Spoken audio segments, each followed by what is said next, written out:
my wife yelled as I lay motionless on the ground. Walk it off, stop being a baby, my wife's brother stood smirking while her sister accused me of ruining her birthday. But when the paramedic saw I couldn't move my legs, she immediately called for police backup. The MRI would reveal. Walk it off. Stop being a baby, my wife yelled as I lay motionless on the ground. My wife's brother stood smirking while her sister accused me of ruining her birthday. But when the paramedic saw I couldn't move my legs, she immediately called for police backup. The MRI would reveal. You know that feeling when you walk into a room and immediately know you don't belong? That's exactly how I felt standing on Marissa's pool deck, watching the raindrops still clinging to the fancy outdoor furniture like they were scared to let go. Hell, I didn't blame them. I was scared to let go, too, but not of some overpriced patio chair. I was scared of what this whole damn party represented. The concrete under my work boots was slick, and I kept shuffling toward the edge of the pool area, trying to blend into the background like I always did at these family gatherings. My steel-toed boots felt completely out of place against all the designer sandals and boat shoes scattered around the deck. Everyone else looked like they'd stepped out of some country club catalog. And here I was in my wrinkled khakis and company polo, still smelling like the warehouse from my double shift that morning. Tracy was across the yard. And damn, if she didn't look right at home with her people. She had that laugh going, you know, the one where she throws her head back and shows off those perfect white teeth her daddy paid for. She was clutching some fancy cocktail that probably cost more than I made in a day, standing next to her brother Brent and sister Marissa like they were posing for a magazine spread. The golden children, all three of them with their perfect lives and perfect problems. I should have stayed home. Should have told Tracy I was too tired, too busy, too whatever. But you don't say no to the Hendersons when they're throwing a party. Not if you're married to one of them anyway. Not if you want to keep the peace in your own house. The party was in full swing around me. Kids splashing in the pool. Adults networking over wine and cheese that had names I couldn't pronounce. I recognized most of the faces from previous family gatherings. But recognition doesn't equal belonging. These people knew exactly what I was, Tracy's blue-collar husband who didn't quite fit their mold, the guy who fixed things and moved boxes while they moved money and made deals. I was minding my own business. Really, I was just standing there watching the water ripple in the pool, thinking about how much overtime I'd need to pull to afford the electric bill this month when I saw him coming. Brent, that swagger of his that screamed privilege and entitlement from 50 yards away. He had that look in his eyes, the same one he'd had since the day I married his sister. That look that said he was about to have some fun, and I was going to be the entertainment. Everett. His voice cut through the party chatter like a knife through butter. There's my favorite brother-in-law. Favorite and only. But who's counting? I forced a smile and gave him a nod. Hey, Brent. Hell of a party. You know what this party needs? He was grinning now. That shark-like smile that made my stomach twist. Some excitement. Some real fun. I could feel the eyes on us already. The other guests, sensing something was about to happen, turning to watch like we were the main event. This was how it always went with Brent. He needed an audience for his games, needed witnesses to his dominance. And I was always his favorite target. Come on, Everett, he called out loud enough for everyone to hear. Let's show these people some real fun. I took a step back, my boots scraping against the wet concrete. I'm good, man. Really, just enjoying the party. But Brent wasn't taking no for an answer. He never did. That's when I felt his hand clamp down on my arm. Not friendly, not playful, but possessive, like I was his property to do with as he pleased. No, I said, trying to keep my voice calm, trying not to make a scene. Brent, I'm in my work clothes, man. I don't want to. Don't be such a buzzkill. Tracy's voice cut through my protests like she was scolding a child. She didn't even look up from her conversation, just waved her hand dismissively in my direction. It's Marissa's day, Everett. Stop being so damn dramatic. Dramatic. That was always her word for me when I tried to set boundaries. When I tried to say no to her family's idea of fun. When I didn't want to be the butt of their jokes or the target of their games. Dramatic. Marissa chimed in from across the deck, her voice sharp with irritation. Seriously, Everett, can you just go along with something for once? This is supposed to be my special day. The crowd was watching now. All of them waiting to see what would happen next. Waiting to see if I'd be a good sport or if I'd ruin the party with my drama. The pressure was suffocating, but it was familiar, too. This was how it always went in Tracy's family. You played along with their games or you were the problem. Brent's grip tightened on my arm. See, even the birthday girl wants you to have some fun. Come on, little brother. Little brother. I was 34 years old, but to Brent, I'd always be the little brother who needed to be put in his place. The outsider who needed reminding of where he stood in the family hierarchy. Brent, please, I tried one more time, but my voice was drowned out by his laughter and the encouraging calls from the crowd. Someone shouted, do it. Someone else was already pulling out their phone to record whatever was about to happen. That's when Brent spun me hard, like I was a toy, like I weighed nothing at all. The world tilted sideways and I felt my feet leave the ground. For a split second, I was airborne, completely at the mercy of momentum and gravity and Brent's idea of entertainment. I wasn't a child. I was a grown man with responsibilities and bills and a bad back from years of warehouse work. But in that moment, spinning through the air with the sound of laughter filling my ears, I felt as helpless as a kid being bullied on a playground. The edge of the pool was right behind me. I could see it rushing toward me as I spun. Could see the concrete steps that led down into the water. Hard, unforgiving concrete that didn't care about birthday parties or family dynamics or keeping the peace. This was supposed to be just a joke, right? Just Brent being Brent. Just family fun that I'd laugh about later. That's what Tracy would say afterward. What they'd all say, just harmless fun that went a little too far. But as I felt Brent's hands release me, as I felt myself falling backward toward those concrete steps, I knew this wasn't going to be funny at all. You ever have one of those moments where everything slows down like you're watching it happen to someone else? That's exactly what it felt like when Brent let go of me. 1 second I was spinning through the air like some kind of twisted carnival ride and the next I was watching myself fall backward in what felt like slow motion. My arms were flailing, trying to grab onto something, anything. But there was nothing but empty air and the sound of people laughing. The laughter was the worst part. Not the falling, not even the fear of what was coming, but hearing all these people finding my terror hilarious. Like my panic was the punchline to some joke I wasn't in on. I could see Tracy from the corner of my eye as I spun. Still holding that damn cocktail. Still wearing that expression like I was embarrassing her just by existing. Her lips were moving, probably complaining to whoever would listen about how I always had to make everything about me.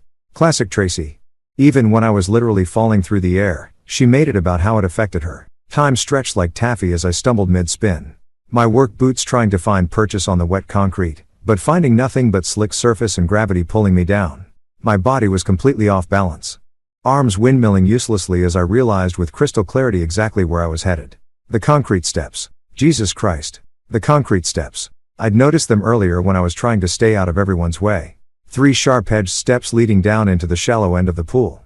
Expensive-looking stone, probably some fancy Italian marble that cost more than my truck. Beautiful to look at, but hard as hell, and completely unforgiving. My back hit those steps with a sound I'll never forget. Not a thud, not a splash, but a crack. A sharp, definitive crack that seemed to echo across the entire yard like a gunshot. The kind of sound that makes everyone stop talking, even if just for a second. But they didn't stop talking. They didn't even stop laughing. The pain was immediate and absolute. Not like when you bang your shin on a coffee table or stub your toe. This was different. This was my entire world suddenly narrowing down to one single point of agony that radiated out from my lower back like lightning. I tried to suck in air, but my lungs felt like they'd forgotten how to work. I was lying there on those damn steps, half in the pool, half out. My work shirt soaked through and clinging to my skin. The water was warm against my back, but I couldn't feel anything below my waist. Nothing. Like someone had just erased the bottom half of my body. Walk it off, Everett, Tracy's voice cut through the haze of pain and shock. She was actually shouting at me, her voice sharp with irritation and embarrassment. You're embarrassing us. Don't be such a baby. A baby? I couldn't feel my legs, couldn't breathe properly, and she was calling me a baby in front of all her friends and family. I tried to turn my head to look at her, try to make her understand that something was seriously wrong, but she wasn't even looking at me. She was looking at her guests, probably trying to gauge how much damage control she'd need to do. Marissa's voice joined in from somewhere near the patio. Of course, she said, her tone dripping with frustration. Of course, he pulls this drama on my birthday. My one special day. And he has to make it all about him. My one special day. Like I planned this. Like I'd asked Brent to grab me and throw me into her fancy pool steps just to steal her thunder. The absurdity of it would have been funny if I could feel anything below my waist. I tried to speak, tried to tell them that something was really wrong, but my voice came out as barely a whisper. I can't move my legs. The words hung in the air for a moment, but nobody seemed to hear them over the sound of their own complaints and excuses. Brent was somewhere behind me, probably trying to figure out how to spin this into another joke. The other guests were starting to drift back to their conversations. The entertainment apparently over. But then everything changed. Samantha, one of Marissa's friends, who I'd barely noticed before, suddenly appeared beside me. While everyone else was bitching and moaning about their ruined party, she was actually looking at me. Really looking with a kind of focused attention that made me realize she wasn't just another country club princess. Hey, she said, her voice calm but urgent as she knelt down next to me. Hey, can you hear me? I nodded, or tried to. Everything felt disconnected, Like my head was floating separately from the rest of me. I need you to try something for me, okay? Her hands were moving over my legs, checking for something I couldn't understand. Can you feel this? She pressed down on my shin, then my thigh, then my ankle. Nothing. Absolutely nothing. Can you wiggle your toes for me? I tried. God, I tried so hard. I stared down at my feet, willing them to move, concentrating every ounce of energy I had left on just making my toes twitch. But it was like sending signals to a phone that had been disconnected. The message wasn't getting through. Samantha's face went white. Not pale, not concerned, white. The color drained out of her cheeks so fast. It was like watching someone pull the plug on a bathtub. Nobody touch him, she said. Her voice suddenly carrying the kind of authority that made everyone stop what they were doing. Nobody move him at all. The laughter died. Finally, blessedly, the laughter died. What's wrong with him? Tracy's voice had changed now, less irritated and more worried. Like maybe she was starting to realize this wasn't just me being dramatic. This could be spinal, Samantha said, already pulling out her phone. This could be really, really bad. Spinal? The word hung in the air like a death sentence. I knew what that meant, even through the shock and pain. I'd seen enough movies, heard enough stories. Spinal meant wheelchairs. Spinal meant never walking again. The concrete steps were still digging into my back, but I couldn't feel them anymore. Couldn't feel the warm pool water lapping at my sides.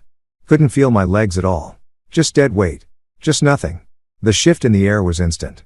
One moment, everyone was treating this like some slapstick comedy routine. And the next, Samantha's voice cut through the party chatter like a scalpel through skin. Everyone back up. Now, she wasn't asking. She was commanding. And something in her tone made even Brent shut his mouth for once. I mean it. Get away from him. Nobody touches him. Nobody moves him. Nobody does anything. I was still lying there on those concrete steps feeling like I was watching this whole scene unfold from somewhere outside my own body. The pool water was getting warmer around me. Or maybe I was just getting colder. Hard to tell when half your body has basically gone offline. Samantha was crouched next to me, her hands hovering over me, but not quite touching, like I was some kind of bomb that might go off if she made the wrong move. Her face was dead serious now, none of that polite party smile she'd been wearing earlier. What's your name? She asked me, her voice steady and professional. Everett, I managed to croak out. My voice sounded weird, like it was coming from someone else's throat. Okay, Everett. I'm Samantha. I'm a paramedic and I need you to listen to me very carefully. You're going to be okay, but I need you to stay very, very still. Can you do that for me? A paramedic? Thank God. Finally, someone who knew what the hell they were doing instead of just standing around making jokes about my pain. Can you feel this? She touched my leg again, pressing firmly against my calf. I stared down at her hand, willing myself to feel something, anything. But it was like watching someone touch a mannequin. I could see it happening, but there was no sensation, no connection between what my eyes were seeing and what my body should have been feeling. No, I whispered. Nothing. She nodded grimly and pulled out her phone. But before she could dial, Brent decided to open his big mouth again. Come on, Sam, he said with that forced laugh that meant he was starting to get nervous. It was just horseplay, guys. Probably just winded, you know? Maybe pulled a muscle or something. Horseplay. Jesus Christ. He was still calling it horseplay. Samantha didn't even look at him. Brent, I need you to shut up and step back right now. Hey, there's no need to be. There's every need. Her voice was ice cold. You just threw a grown man backward into concrete steps. He can't feel his legs. This is not horseplay. This is a medical emergency. And if you don't get out of my way so I can help him, I'm going to have you arrested for interfering with medical care. That shut him up real quick. Brent's face went from cocky to pale in about 2 seconds flat. Good. Maybe now he was starting to understand that this wasn't just another one of his stupid pranks. Tracy, on the other hand, was still in full denial mode. She came stumbling over, that cocktail still clutched in her perfectly manicured hand like it was some kind of security blanket. Samantha, don't you think you're being a little dramatic? She was using that voice, the one she used when she was trying to manage a situation without actually dealing with it. Everett's always been prone to, you know, making things seem worse than they are. He's probably just tired from work. Tired from work? Like exhaustion was what made your legs stop working. Ma'am, Samantha said without looking away from me. Your husband has suffered what appears to be significant spinal trauma. He has no sensation or movement in his lower extremities. This is not fatigue. This is not dramatics. This is a potential life-altering injury that requires immediate medical intervention. Life-altering injury. The words hit me like another punch to the gut. I knew it was bad, but hearing it spelled out like that by someone who actually knew what they were talking about made it real in a way it hadn't been before. Samantha was already dialing 911, holding the phone to her ear with one hand while keeping the other positioned near me, ready to stop anyone who might try to move me. "This is Samantha Rodriguez, off-duty paramedic," she said into the phone, her voice crisp and professional. "I need an ambulance at 1247 Oakwood Drive. Adult male, approximately 34 years old. Possible spinal cord injury following blunt force trauma to the lumbar region. Patient is conscious and alert but reports complete loss of sensation and motor function in both lower extremities." The way she talked, so calm, so precise, it was both reassuring and terrifying at the same time. Reassuring because finally someone was taking this seriously, terrifying because the clinical language made it sound even worse than I'd thought. "No, do not attempt to move the patient," she continued into the phone. Mechanism of injury was a backward fall onto concrete steps following forceful spinning motion. "Yes, I'll stay on the line." Tracy was starting to pace now, her heels clicking against the wet concrete like a metronome counting down to disaster. "This is ridiculous," she muttered loud enough for everyone to hear. "He's going to be fine. He's always fine. This is just Everett being Everett." But even as she said it, I could hear the doubt creeping into her voice. Maybe she was finally starting to realize that her husband lying motionless in a pool wasn't normal, even for me. Marissa was standing off to the side, arms crossed, looking like someone had just canceled Christmas. "I can't believe this is happening at my party," she said to no one in particular. "This was supposed to be perfect. Perfect, right? Because my potential paralysis was really just an inconvenience to her birthday celebration." The other guests were starting to cluster together in small groups, whispering among themselves and shooting glances in my direction. Some looked concerned, others just looked uncomfortable, like they weren't sure whether they should leave or stick around for the drama. "How long for the ambulance?" I asked Samantha, surprised by how weak my voice sounded. 5 minutes, maybe less," she said, covering the phone's mouthpiece. "They're sending a full crew with spinal immobilization equipment. You're going to be okay, Everett. We're going to take good care of you." 5 minutes. In 5 minutes, this would all become real in a way that couldn't be denied or explained away.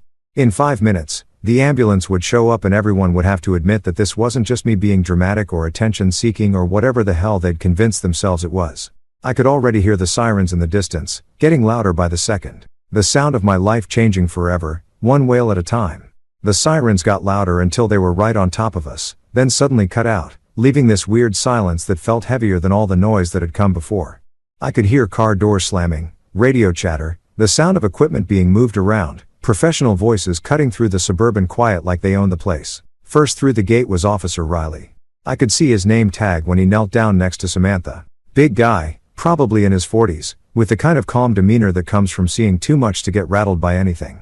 His uniform was crisp, his badge polished, and he had that cop look in his eyes, the one that misses nothing and judges everything. "What do we have here?" he asked Samantha, but his eyes were already scanning the scene, taking in the wet concrete, the pool, the crowd of overdressed people standing around looking uncomfortable.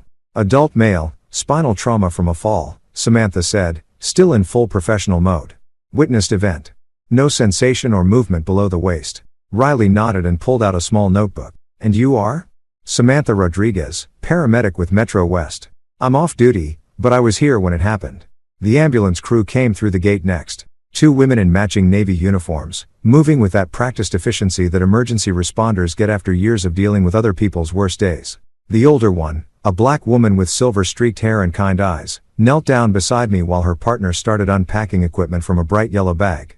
"Hi there, I'm Cassidy," she said, her voice warm but professional. "I'm going to be taking care of you today." "What's your name, sir?" "Everett," I managed. My mouth felt dry as sand and my voice sounded like it was coming from the bottom of a well. "Okay, Everett, can you tell me what happened here?" This was it. The moment of truth. I could feel everyone's eyes on me, Tracy, Brent, Marissa, all the party guests who'd been laughing just minutes ago. They were all waiting to see what story I'd tell. Probably hoping I'd downplay it, make it sound like an accident, keep the peace like I always did. But lying there on those concrete steps, unable to feel half my body, something had shifted inside me. Maybe it was the pain, maybe it was the fear, or maybe it was just finally having someone, several someones, who were actually listening to me instead of telling me to walk it off. "Brent picked me up and threw me," I said, the words coming out clearer and stronger than I'd expected. I told him no. I told him I didn't want to do it. He grabbed me anyway, spun me around, and threw me backward into these steps. I can't move my legs. The silence that followed was deafening. I could practically hear Tracy's jaw drop, could feel Brent's panic radiating across the deck like heat from a fire. This wasn't the story they wanted me to tell. This wasn't me being a good sport about their family fun. Cassidy nodded calmly and looked over at Officer Riley. You getting this? Every word, he said, scribbling in his notebook. Then he looked up at the crowd. I'm going to need to speak with everyone who witnessed what happened. Nobody leaves until I've gotten statements from all of you. That's when Tracy decided to make her move. She came clicking over in those ridiculous heels, still holding that damn cocktail like it was some kind of prop. Officer, I think there's been a misunderstanding, she said in that voice she used when she was trying to charm her way out of trouble. My husband is just. He's been working a lot of double shifts lately. He's exhausted. Sometimes when he's tired, he gets a little confused, you know? Confused? She was actually trying to tell a cop that I was confused about what had just happened to my own body. Cassidy didn't even look at Tracy. She was busy checking my pupils with a small flashlight, testing my reflexes, doing all those medical things that were way over my head. Can you wiggle your toes for me, Everett? I tried. Jesus, I tried so hard. I stared down at my feet, willing them to move, concentrating every ounce of energy I had left, but it was like trying to operate a remote control with dead batteries. The signal just wasn't getting through. No, I said, and the word came out smaller than I'd intended. I can't feel them at all. Cassidy exchanged a look with her partner. One of those professional glances that said more than words ever could. Then she looked over at Officer Riley. We need to treat this as a potential assault with serious bodily injury, she said quietly. But not so quietly that I couldn't hear her. This isn't accidental trauma.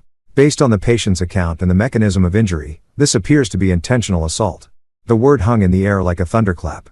Suddenly, this wasn't just a family incident or a party gone wrong. This was a crime scene. Brent must have heard it, too, because he started backing away from the group.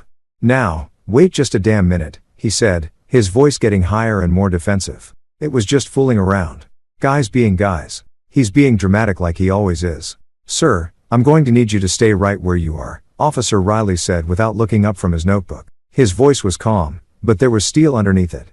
And I'm going to need you to stop talking until I'm ready to take your statement. This is bullshit, Brent muttered, but he stopped moving. Cassidy was attaching some kind of monitoring equipment to my chest while her partner prepared what looked like a long yellow board. Everett, we're going to get you immobilized and transported to the hospital. I'm not going to lie to you, this is serious, but you're in good hands now, okay? She was radioing into dispatch, her voice professional and urgent. Unit 47 requesting police backup at current location. Suspected assault with bodily injury. Patient is a 34-year-old male with apparent spinal cord trauma following alleged physical assault. Everything stopped. The party guests, Tracy's complaining, even Marissa's birthday drama. It all just froze because those words made it official. This wasn't an accident. This wasn't horseplay. This wasn't me being dramatic. This was assault, and everyone at this fancy pool party was about to become a witness in a criminal case. Officer Riley looked up from his notebook and surveyed the crowd with those sharp cop eyes. Like I said, nobody leaves. This is now an active investigation. The blue lights from his patrol car were still flashing, casting everything in alternating shadows and harsh light, making the whole scene look surreal, like something from a TV crime show instead of a birthday party in suburbia. But it was real. Finally, terrifyingly, completely real. The ambulance ride was a blur of sirens, radio chatter, and Cassidy's steady voice talking me through every bump and turn. They had me strapped to that yellow backboard tighter than a Christmas present. My head immobilized between these foam blocks that made me feel like I was trapped in some kind of medical straitjacket. Every pothole we hit sent a jolt through my body that I could feel in my upper back, but nowhere else.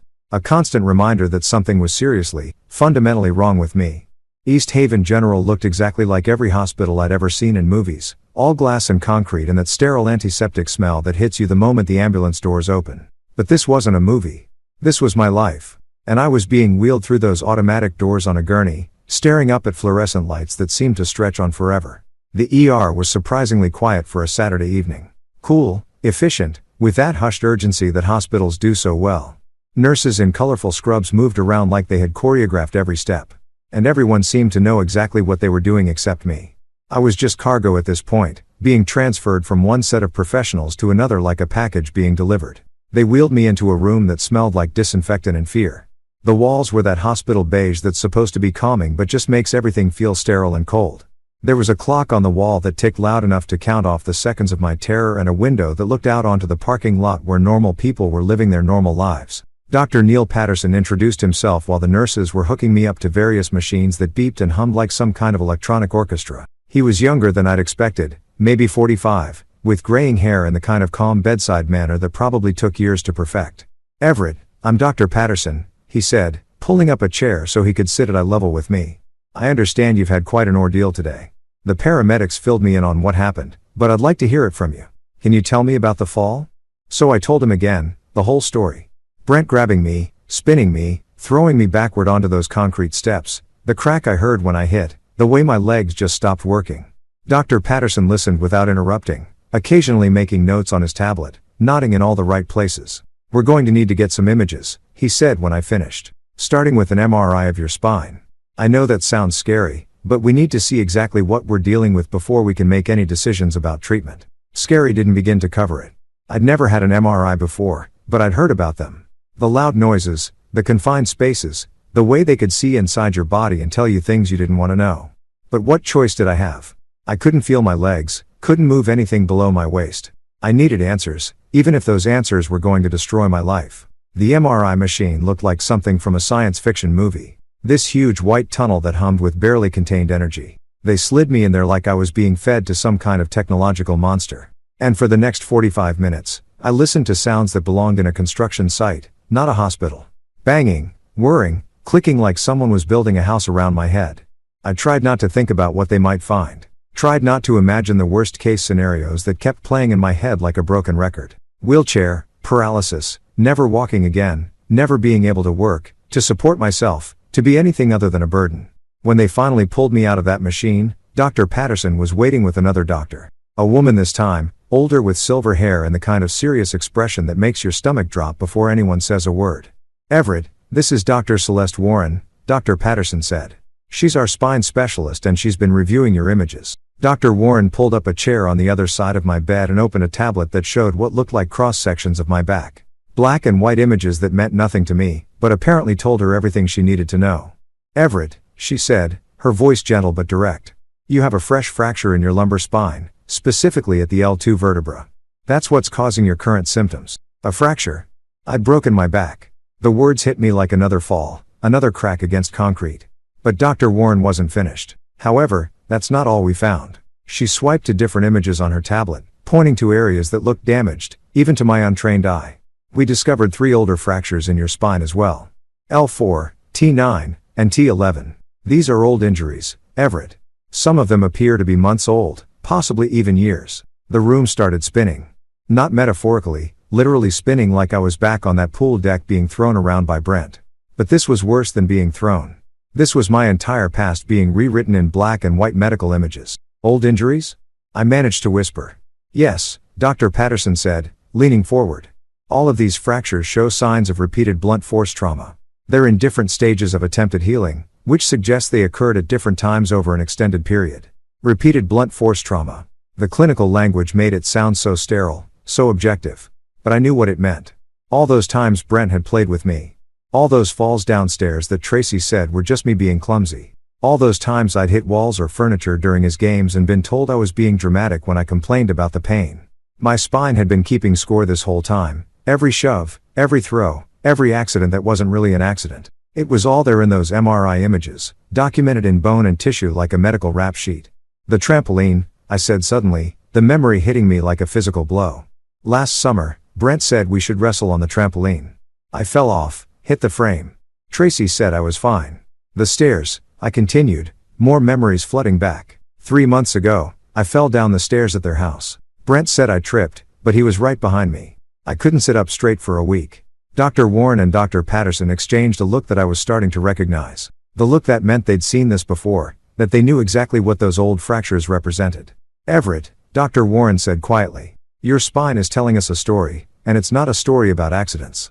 The knock on my hospital room door came around 8 that evening. Just as the nurses were switching shifts and the hallway was getting that quiet, settled feeling that hospitals get after visiting hours. I was still processing everything the doctors had told me. Trying to wrap my head around the fact that my own body had been documenting years of abuse without me even realizing it. Everett? A woman's voice, professional but not unkind. I'm Detective Annika Ford with the Metro Police Department. Mind if I come in? Detective Ford was not what I'd expected. Maybe it was all those cop shows on TV, but I'd been picturing some grizzled old guy with a 5 o'clock shadow and a bad attitude. Instead, she was maybe 40, with short natural hair and intelligent brown eyes that seemed to take in everything at once. She wore a simple black blazer and carried herself with the kind of quiet confidence that comes from knowing exactly what you're doing. Officer Riley asked me to follow up on what happened at the party today, she said, pulling up the visitor's chair and settling in like she had all the time in the world. How are you feeling? Like I got hit by a truck, I said, which was probably the most honest thing I'd said all day. Except the truck's name was Brent, and apparently it's been hitting me for years. She smiled at that. Not a happy smile, but the kind of smile that said she'd heard worse stories and wasn't shocked by mine. I've been doing this job for 15 years, Everett. I've seen a lot of things. What I'm seeing here tonight is a pattern, and patterns tell stories. She pulled out a tablet and opened what looked like a video file. Before we get into the details, I want to show you something. One of the guests at the party recorded what happened. Are you up for watching it? I nodded, even though part of me didn't want to see it. Didn't want to watch my own humiliation and pain played back in high definition. But another part of me, the part that had been called dramatic and attention-seeking for years, needed to see the proof. The video was shaky, obviously shot on someone's phone, but it captured everything. There I was standing by the pool in my work clothes, clearly trying to stay out of the way. You could see me backing up when Brent approached. Could hear me saying no. Could see the exact moment when he grabbed my arm. Anyway, let's show these people some real fun. Brent's voice was crystal clear on the recording, loud and boisterous like he was performing for an audience. Then came the spin. Watching it from the outside was somehow worse than living it. I could see how helpless I looked, how completely at Brent's mercy. The way he threw me wasn't playful. It was violent, deliberate, like he was trying to hurt me and didn't care who saw it. The crack when I hit those concrete steps was audible even through the phone's tiny speaker, sharp and final like a gunshot. And then came the worst part, the laughter. So much laughter while I lay there unable to move. Stop being such a baby. Tracy's voice cut through the recording, dripping with contempt and embarrassment. You could see her in the background, rolling her eyes, more concerned about what the other guests thought than about her husband lying motionless in the pool. Detective Ford paused the video. What do you see when you watch this, Everett? I see assault, I said, surprised by how steady my voice sounded. I see my brother-in-law attacking me while my wife stood by and let it happen. That's exactly what I see, too. She made some notes on her tablet.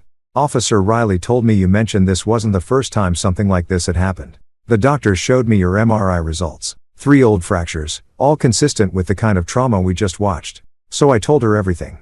The trampoline incident where Brent had wrestled me off the edge and I'd hit the metal frame hard enough to crack a rib, though we hadn't known it was cracked at the time because Tracy convinced me I was being dramatic about the pain. The stairs at Thanksgiving where Brent had accidentally bumped into me from behind and sent me tumbling down a full flight of concrete steps. The pool party 2 summers ago where he'd held me underwater as a joke until I nearly passed out. Every time there was an excuse. Every time it was just Brent being Brent, just family fun that went a little too far. Every time I was the one being too sensitive, too dramatic, too unable to take a joke. What about your wife? Detective Ford asked. What was her reaction to these incidents? That was the hardest part to talk about because while Brent was the one physically hurting me, Tracy was the one who made sure I never fought back, never complained, never stood up for myself. She was the one who convinced me that this was normal, that this was just how her family showed affection. She always took his side, I said. Always. If I complained about getting hurt, she'd tell me I was embarrassing her. If I tried to avoid his games, she'd say I was being antisocial. She made me feel like I was the problem for not wanting to be thrown around by her brother. Detective Ford nodded like she'd heard this story before. That's called enabling, Everett. And in some jurisdictions, it can be considered a form of abuse itself. Your wife had a duty to protect you and instead she participated in a pattern of harm that went on for years. A pattern of harm. That phrase hit me like another revelation because that's exactly what it was. Not a series of accidents or pranks gone wrong, but a deliberate, sustained campaign of violence that had been normalized and excused until I didn't even recognize it as abuse. The good news, Detective Ford continued, is that we have everything we need to make this case. The video evidence is clear and unambiguous. The medical evidence shows a documented pattern of injuries. We have witness statements from the party guests, including the paramedic who treated you. She paused and looked at me directly. Based on the evidence, we're filing charges against Brent for assault with bodily harm.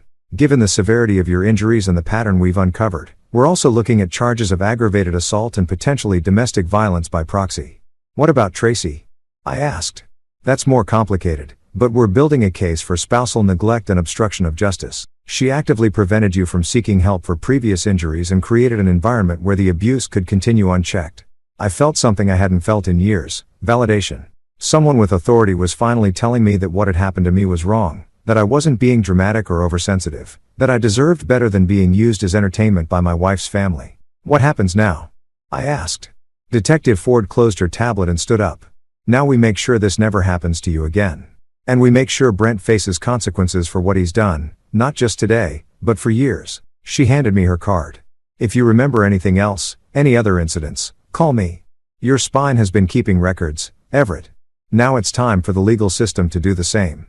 The news that they'd arrested Brent hit the family like a bomb going off in a quiet neighborhood. I found out around midnight when Tracy came storming into my hospital room. Her face red with fury and her voice shaking with the kind of rage I'd seen her direct at store clerks and restaurant servers, but never quite at me. Do you have any idea what you've done? She hissed, keeping her voice low enough that the nurses wouldn't hear, but loud enough that I got the full force of her anger. They arrested my brother, Everett. They put him in handcuffs in front of the neighbors. Mrs. Henderson was outside watering her plants and saw the whole thing. Mrs. Henderson. Of course, that's what she was worried about, what the neighbors would think, how this would look to her precious social circle. Not that her husband was lying in a hospital bed with a broken spine, but that the family's reputation might take a hit. Tracy, I started, but she cut me off with a wave of her hand. Don't. Just don't. This is exactly the kind of drama I should have expected from you. You couldn't just let it go, could you? Couldn't just accept that it was an accident and move on like a normal person would. An accident. Even now, even with me lying here paralyzed from the waist down, she was still calling it an accident. Like the MRI images showing years of fractures were somehow my imagination. Like the video evidence was some kind of elaborate hoax I'd staged for attention. The doctors found 3 other fractures in my spine, I said, trying to keep my voice calm and reasonable. Old ones, Tracy. From all those other times your brother played with me. This isn't about one incident. This is about years of abuse that you helped cover up. Her laugh was sharp and bitter. The kind of sound that could cut glass. Abuse? Oh, that's rich. You're calling normal family roughhousing abuse now. Jesus Christ, Everett. No wonder you can't handle a real job or make real friends. You're too busy playing the victim to actually live your life. There it was. The same pattern that had kept me trapped for years, turning my pain into my failure, making my injuries into character flaws, making me the problem for getting hurt instead of addressing the person who was doing the hurting. But something was different now. Maybe it was the painkillers. Maybe it was finally having medical professionals and law enforcement take me seriously. Or maybe it was just that I'd hit rock bottom and had nowhere left to fall. Whatever it was, I found myself speaking up in a way I never had before. He threw me into concrete steps, Tracy. On purpose. And you stood there and watched it happen. You told me to walk it off when I couldn't feel my legs. What kind of wife does that? The kind of wife who's married to a man who makes everything about himself, she shot back. Do you know what this is going to do to my family? To my career? I work in public relations, Everett. How do you think it's going to look when people find out my husband is pressing charges against my brother for playing around at a family party? Her career, her family, her reputation. Not once in this entire conversation had she asked how I was feeling, whether I was in pain, what the doctors had said about my prognosis. It was all about her and how my injury was inconveniencing her life. That's when Officer Riley appeared in the doorway, his expression grim. Mrs. Henderson, I need to speak with you. Tracy turned toward him with that fake smile she used on authority figures. The one that said she was a reasonable person who could surely work out any misunderstanding. Officer, I think there's been some confusion about what happened today. My husband tends to exaggerate. Ma'am, you're under investigation for spousal neglect and obstruction of justice, Riley said, cutting through her charm offensive like a knife through butter. Detective Ford has been reviewing the case and your behavior both today and over the past several years suggests a pattern of enabling abuse and preventing your husband from seeking appropriate medical care. The color drained from Tracy's face so fast I thought she might faint. That's ridiculous. I would never. You told a man with a spinal injury to walk it off, Riley continued. You dismissed his pain as attention-seeking behavior. You actively discouraged him from reporting previous injuries. That's not spousal support, ma'am. That's criminal negligence. Tracy looked at me like this was somehow my fault. Like I'd orchestrated this whole thing just to make her life difficult. Everett, tell him. Tell him I'm not. Tell him this is all a misunderstanding. But I couldn't because it wasn't a misunderstanding. It was exactly what it looked like, a woman who'd spent years enabling her brother's violence against her husband because it was easier than confronting the truth about her family. The explosion came around 2 a.m. Not literally, though it felt like it, but emotionally when my phone started buzzing with text messages from Tracy's extended family. Marissa was furious that her birthday party had been ruined by my drama. Their parents were threatening to sue me for defamation. Cousins and aunts and uncles I barely knew were weighing in with their opinions about what a troublemaker I was. How I'd always been jealous of Brent, how I was tearing the family apart with my lies. The messages kept coming, each one more vicious than the last. They painted me as a manipulative, attention-seeking liar who'd fabricated years of abuse just to destroy an innocent man's life. They said I was weak, pathetic, undeserving of the Henderson family name. They said Tracy deserved better than a husband who would betray her family like this. I was drowning in their anger, suffocating under the weight of their collective denial. When I heard a knock at my door, soft, tentative, nothing like the aggressive entrance Tracy had made earlier. "Everett?" The voice was familiar, but distant, like hearing someone calling your name from the other side of a lake. "It's Talia. My sister." I hadn't seen Talia in almost 2 years. Not since Tracy had convinced me that she was jealous of our marriage and trying to cause problems between us. Looking back now, I realized that Tracy had been systematically isolating me from anyone who might have questioned what was happening to me. Talia stepped into the room cautiously, like she wasn't sure she'd be welcome. She looked older than I remembered. Her brown hair streaked with gray, worry lines around her eyes that hadn't been there before. But when she saw me lying there in that hospital bed, her face crumpled with a pain that looked almost physical. "Oh, Everett," she whispered, and suddenly she was beside my bed, taking my hand in both of hers. "I heard what happened. I came as soon as I could." "Talia," I said, and to my surprise, my voice came out cracked and broken. "I'm so sorry for everything, for staying away, for not calling, for—" "Stop," she said firmly. "You don't apologize to me. I should have tried harder to stay in touch. I should have seen what was happening. I always knew something was off about Tracy, about that whole family, but I didn't know how bad it was." She pulled her chair closer to my bed and leaned forward, her eyes intense and focused. "I want you to know something, Everett. I never stopped loving you. I never stopped worrying about you. And I never believed for 1 second that you deserved the way they treated you. For the first time in years, maybe for the first time since I'd married Tracy, someone from my family was telling me that I mattered, that I was worth protecting, that I deserved better than what I'd been getting. And for the first time since this whole nightmare started, I cried." The surgery came 3 days later. Dr. Warren explained it like she was talking about fixing a car engine, rods and screws and fusion procedures that would stabilize my spine and hopefully give me the best shot at walking again. Best shot being the operative phrase because nobody could promise me anything except pain and a long road to recovery. I woke up from the anesthesia feeling like I'd been hit by that same truck all over again. Except this time it had backed up and run me over a few more times for good measure. The incision in my back felt like someone had taken a blowtorch to my spine. And the drugs they gave me for the pain made everything fuzzy and distant, like I was watching my life happen to someone else. But the worst part wasn't the physical pain. It was the fear. Every day I'd stare down at my legs under those hospital blankets and will them to move, to twitch, to give me some sign that the surgery had worked. Some days I swore I could feel something, a tingling or a twinge. But the doctors warned me that phantom sensations were common and didn't necessarily mean anything. That's when Dr. Amelia Rojos entered my life like a drill sergeant in scrubs. She was maybe 5'0", but carried herself like she could bench press a pickup truck, with graying hair pulled back in a no-nonsense ponytail and the kind of direct stare that made you sit up straighter even when you were lying flat on your back. "Everett," she said on our first day. "I'm your physical therapist and I'm going to tell you something right now that might piss you off. This is going to be the hardest thing you've ever done in your life. There are going to be days when you want to quit, when you want to give up and accept that this is as good as it gets. But I'm not going to let you." She was right about it being hard. Jesus Christ, was she right? The first week, all we did was try to get me sitting up without passing out. My balance was shot. My core strength was non-existent. And every movement felt like my spine was being twisted with a wrench. I threw up twice the first day just from the effort of staying upright. "Your body remembers pain," Dr. Rojos would say during the sessions that left me sweating and shaking. "Now we need to teach it to remember strength." Meanwhile, Dr. Priya Jain was working on my head while Dr. Rojos worked on my body. She was younger than I'd expected for a trauma counselor, maybe 35, with kind eyes behind wire-rimmed glasses and a voice that made you feel like you could tell her anything. "You weren't weak," she told me during one of our sessions. "You were systematically manipulated to believe you deserved the treatment you received. That's not weakness, Everett. That's psychological abuse. And it's just as real as the physical injuries." She helped me put words to things I'd never been able to articulate. The way Tracy would gaslight me into thinking my pain wasn't real. The way Brent's games always seemed to escalate when I tried to set boundaries. The way the whole family would close ranks and make me feel crazy for objecting to behavior that any normal person would recognize as abusive. The breakthrough came 6 weeks after surgery. I was in the physical therapy room, strapped into this contraption that was supposed to help me learn to balance again when Dr. Rojos told me to try to stand.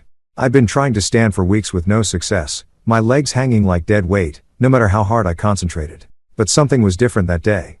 When I focused all my energy on pushing down through my feet, I felt something.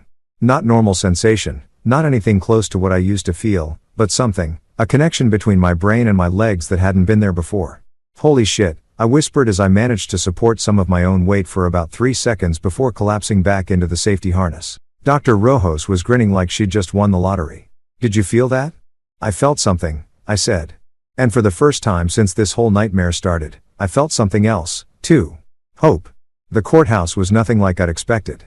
Maybe I'd watched too many legal dramas, but I'd pictured something grand and intimidating. Instead, it was just a regular building with fluorescent lights and worn carpet that smelled like old coffee and anxiety. But walking into that courtroom with my cane and my unsteady gait felt like walking into the most important moment of my life. Brent's lawyer was exactly what you'd expect from someone defending a rich kid's assault case: expensive suit, slicked back hair, and the kind of condescending smile that said he thought this whole thing was beneath him. During opening statements, he painted Brent as a fun-loving family man whose harmless prank had been blown out of proportion by an oversensitive brother-in-law with a history of dramatic behavior. "Ladies and gentlemen of the jury," he said, gesturing toward Brent like he was showcasing a prize pupil. This was nothing more than typical family horseplay that unfortunately resulted in an accident. My client never intended to cause harm. And the prosecution's attempt to criminalize normal sibling behavior is frankly ridiculous. Normal sibling behavior. Even in a courtroom, they were still trying to make this my fault for not being able to take a joke. But then the evidence started rolling in and their story fell apart like a house of cards in a hurricane. The prosecutor, a sharp woman named Sandra Martinez, methodically laid out the case piece by piece. First came the video footage from the party, played on a big screen where everyone could see exactly how violent Brent's prank had been. The courtroom was dead silent as they watched me being spun and thrown like a rag doll. You could hear Brent's laughter on the recording, could see the deliberate force he used, could watch the exact moment my body slammed into those concrete steps. There was nothing playful about it.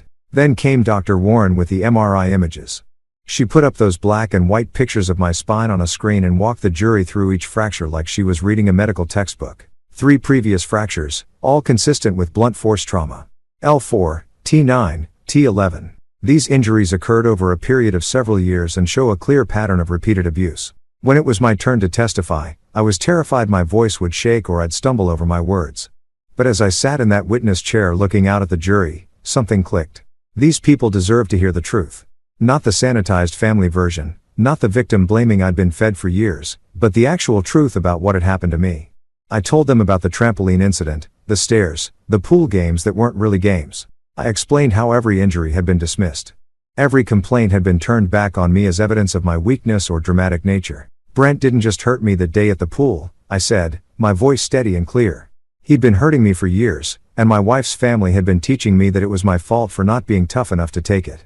Dr. Jane's testimony was devastating. She explained trauma bonding, gaslighting, and the psychological manipulation that keeps abuse victims trapped in cycles of violence. She made it clear that my reluctance to fight back or report previous incidents wasn't weakness. It was a predictable response to sustained psychological abuse.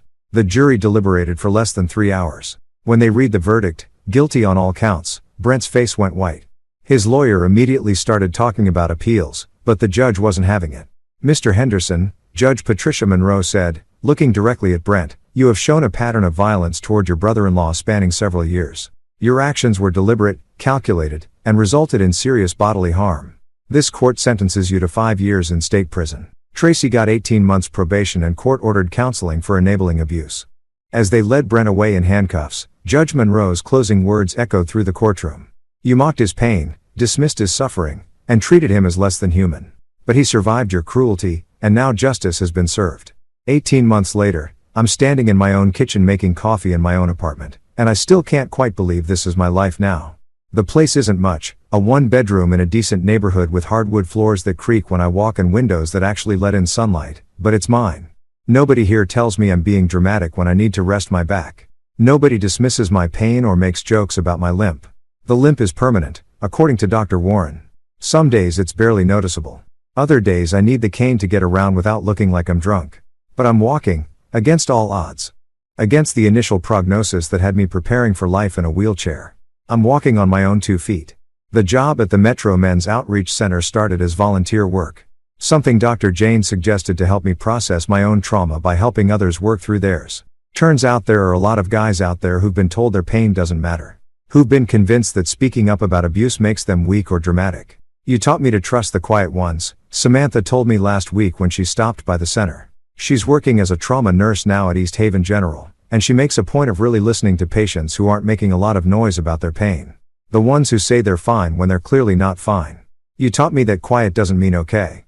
I still get emails from Tracy. She's in therapy now, court ordered at first, but she says she's continuing it voluntarily. Her messages have evolved from angry blame to something that might eventually resemble an apology, though we're not there yet. Her latest email accused me of wrecking everything by pressing charges, but there was less venom in it than before. Maybe that's progress. I don't respond to her messages anymore. Dr. Jane calls it protective boundaries, and I call it sanity. I didn't wreck anything.